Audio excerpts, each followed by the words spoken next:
In some of the videos I've uploaded where I take my Lectric XP 3.0 off-road, first gear, pedal assist valve. Basically just a sand dune.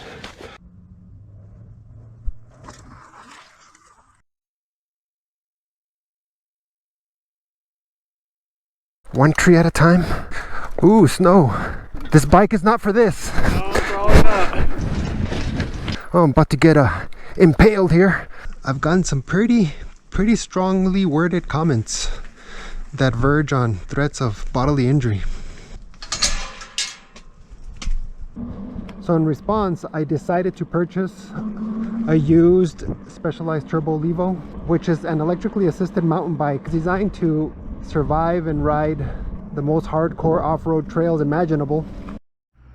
I'm doing the rim trail on my Turbo Levo. It's T105 in the Lincoln National Forest. First time I'm doing it right from the beginning. This trail is open to all types of activities, including dirt bikes, horses, hiking. The northern half is the easier bit, so I'm going to do about the first 12 miles or so. There's still some technical sections in there.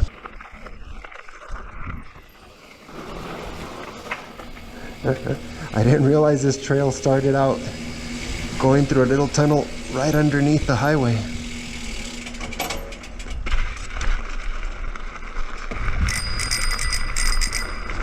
Yeah, so it starts getting a little bit nasty here, huh?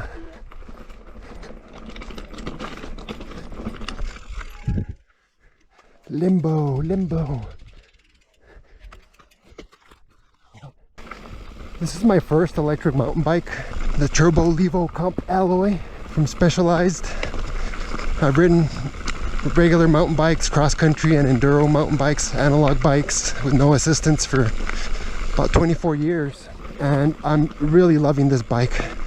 As I've gotten older, some of the longer, more difficult, strenuous trails that I used to ride, it's very difficult to get yourself motivated to ride those now. Or for me, it's more difficult as I've gotten older. And this bike has allowed me to get back to those trails. I'm riding some of the long technical favorites I used to ride 20 years ago, and it just makes you feel like a superhero. The electric motor on this bike, I think it's the Bros 2.2 version of the motor. It feels super natural. I mean, it kicks in early, smoothly, especially once you dial the settings in for your preference. It just feels like you're a stronger you. It's a fairly quiet motor. You can hear it just enough to understand when it's assisting, but it really fades away into the background. The derailleur, it's much louder. And one thing I was concerned about with an electric mountain bike was the weight. But the Turbo Levo in particular, I haven't ridden any other electric mountain bikes, carries its weight super well. The weight on the Turbo Levo is very well distributed. It feels like it's got a low center of gravity. I don't feel the weight of the bike inhibits my ability to ride in most situations. If anything, it helps make it feel more stable. I really should have been able to make that. Oh, rocky, tricky. Oh, that was hard. That was a lot harder than the previous obstacle, but I was paying attention this time. The tires on this bike, it uses Specialized tires, which Specialized makes good tires. The front is a Butcher, the rear is an Eliminator. These are the fattest tires I've had on a mountain bike. They're 2.6 inch. I know there's fatter ones, but on my analog bike, enduro bike, I have 2.4s. So these feel very nice and cushy. Traction is great. I never feel like I want to blame the tires for anything that happens, any of my failures. And I have found that on this bike, even though I think Specialized suggests that for my weight, I used 22 PSI, they seem to be a lot happier at 20 PSI.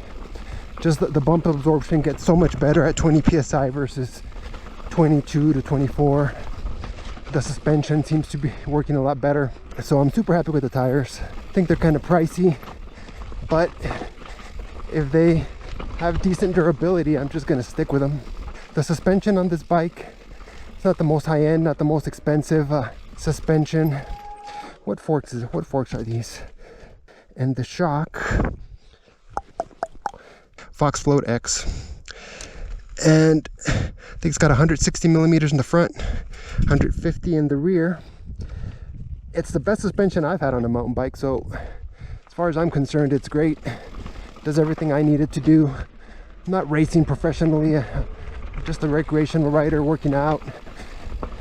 A lot of times whoa, nice step, lower end components are more durable. You know, they might be a little bit heavier, but I don't feel like I need anything more than that. I'm 6 feet tall, and this is an S4 frame, which, I mean, I feel like it fits me perfectly. I weigh about, with the gear that I'm wearing, full face helmet and my camelback, probably about 171 pounds. So Specialized has an awesome suspension setup tool on their webpage. Tells you what pressure and rebound and compression settings to set for your weight as a starting point. And you know, I use those settings and they feel amazing to me. I can't comment on the stock bars or brake levers or shifter because the previous owner upgraded all those. It's a Deity seat. It's a very narrow looking seat, looks stiff, but it's actually very comfortable. I've usually gone for like cushier, fatter looking seats with a cutout in the middle. The handlebars are Deity carbon fiber bars. The width is accurate for my height. It's got the right width, but I gotta see if I rotate them, if the bend feels better, because it does put kind of high pressure on the outside of my palms, and my hands go a little bit numb. I gotta remember to hold the bar a little bit differently and relax my hands so that doesn't happen. Okay, this is gonna be a super tricky step up. I don't think I can do that on this bike. Let's try to get down to a lower gear.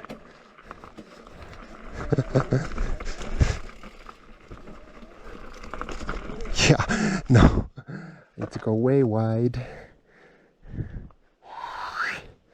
It's probably doable. That's way too off camber though. Yeah, I'm not gonna risk it. I've done this successfully on a dirt bike a couple of times, but it's a bit extreme. If only it wasn't so off camber. Look how off camber that is. You come up and your rear tire is going to slide out from under you. I'm not sure I've got the skills for that particular one. Oh, yeah. Oh, man, I somehow clipped my toe on that. Let's see if I can get through all these steps. Take the outside line. Man, these trunks and roots everywhere. Okay, yeah, so the suspension handles that kind of situation really nice. It damps all the impacts, and you feel like the suspension is ready for the next hit almost immediately. The bike has very good handling. It's agile. You can adjust your line readily, weave your way through obstacles. So the geometry seems to be very well designed. Okay, what's going on here? It looks like they made an alternative path to the right there. Oh, this tree got caught in my full face helmet. Yeah, the dirt bikers made that alternative path. Yeah, see, so the bike is about 50 to 54 pounds depending on the size, but it's easy to throw onto the back of my truck and easy to get over obstacles like that. I'm breathing a little bit hard, but that was mostly from the pedaling, not because I had to lift the bike. The bike comes with a dropper seat post, of course, for this price. Pretty much every mountain bike does. Concentrate, focus. All right. Oh no. Oh, okay. Yeah, so those are big hits on the rear tire after lifting the front of the bike, but it absorbs it super nice and rolls over really well. That's the other nice thing about the weight of this bike, is that it's easy to bunny hop with both tires off the ground with some suspension compression. The front feels super light, easy to pop up over obstacles, even though it's got that added weight of the battery, so the weight distribution is really nice. This electronic shifter that the previous owner installed needs some adjustment. It takes a little bit to get into some of the higher gears when you upshift. So what else to comment about this bike? You know, something that's unique to Specialized bikes is that they've got adjustable geometry. You can adjust the angle of the headset or the fork.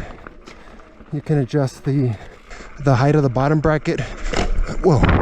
So I think I'm riding it in the stock settings. I might play with that, but the bike feels great and it's performing great, so why mess too much with it? What else? Oh, so the dropper seat post, I gotta go back and see what brand it is, but it's pretty aggressive, so you want to make sure you have your weight on it when you lift it. Otherwise it'll just kick you right in the nuts. Can I make it up this? Oh yeah. Whoa. Yeah. Okay. Struck a pedal. Made it through the tricky bit, but wasn't able to weave through. Yeah, so what brand is this seat post? Manic Fusion. The pedals, I'm not sure if these are the stock pedals, but they're very aggressive. Very nice sharp teeth on them, which will catch you in the shin. The other nice thing about this bike is that in this generation they went with a fairly short crank arm, which is great on an e-bike. You don't need all that extra leverage and makes for less pedal strikes, more ground clearance.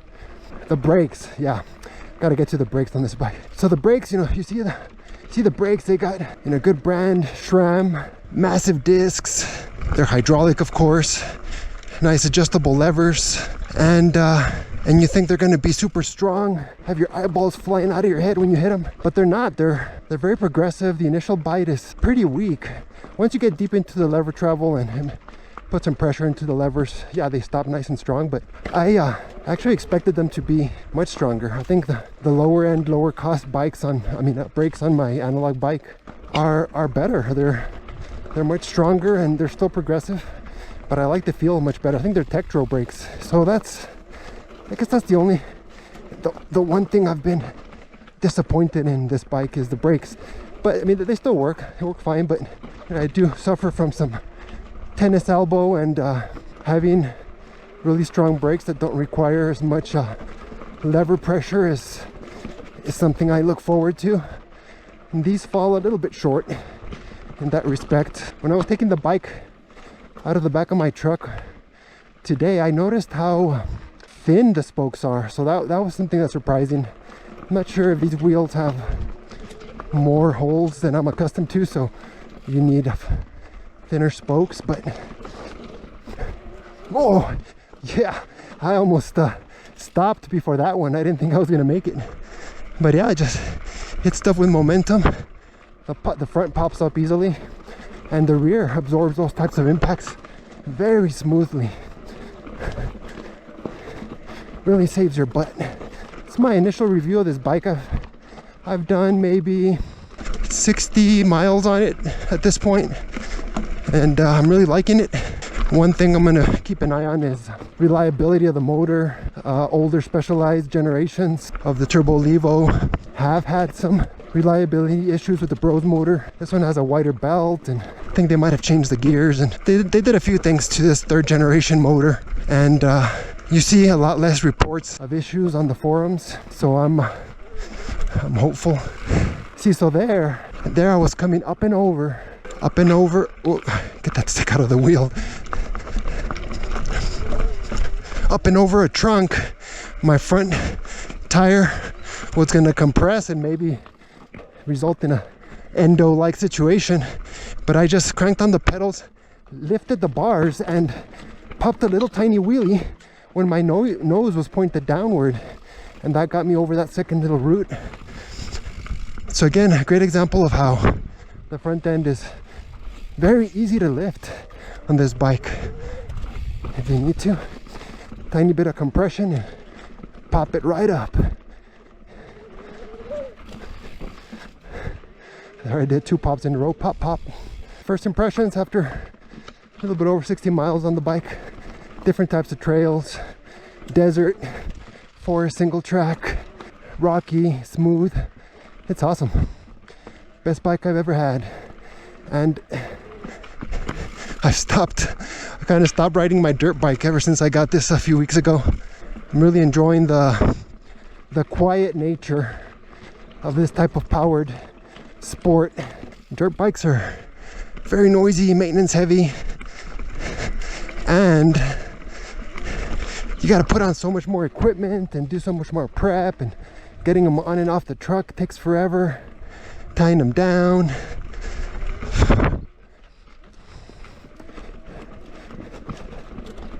Whoa, whoa, oh, oh shit, yeah.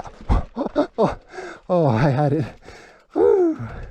I love it, I love it, I love it. Yeah.